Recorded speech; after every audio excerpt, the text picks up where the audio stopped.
I say I was honored to work with Andrew, and that's because if you know Andrew like I do, through the work that he's done with Small Business Pro University, being an author, being a trainer, a coach, a mentor, um, he's all that. But I see him as something much more.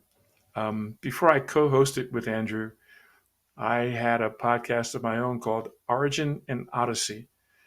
And it really interviewed people that talked about the roots, where they came from. That was the origin. And Odyssey, the routes that they had taken to get to where they are today. And when I sat down with Andrew, I already knew that he was a successful business owner.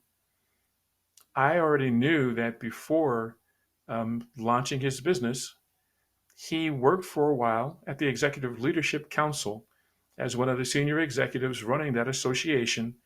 And the association was founded 40 years ago to support African Americans that were no more than two steps away from CEOs in Fortune 100 companies, meaning that African American senior executives in Fortune 500 companies needed a place where they could gather to support each other, to develop as leaders, and to grow, and to bring on the next generation.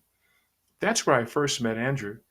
And I knew that he was someone that was responsible for doing important work then. He went on to NYU and got his CFA and other accolades.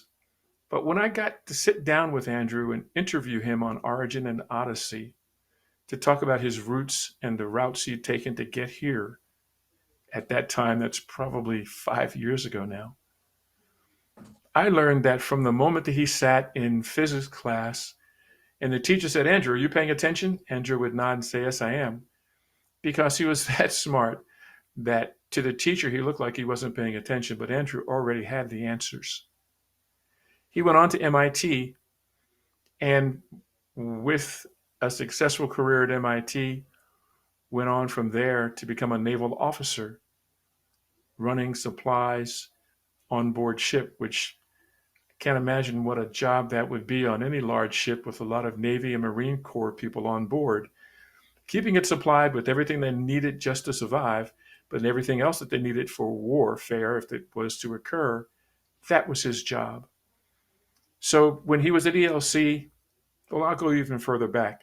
When he was on the tennis team in Pittsburgh, Pennsylvania, in high school, when he was appearing to sleep through a physics class, but simply was the first person with the answer, when he went on to MIT, he was demonstrating that he had the commitment to do the work.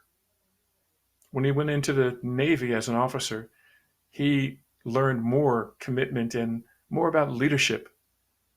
We know all the stories about being an officer and a gentleman. Well, that's who Andrew Fraser became on his journey, his odyssey.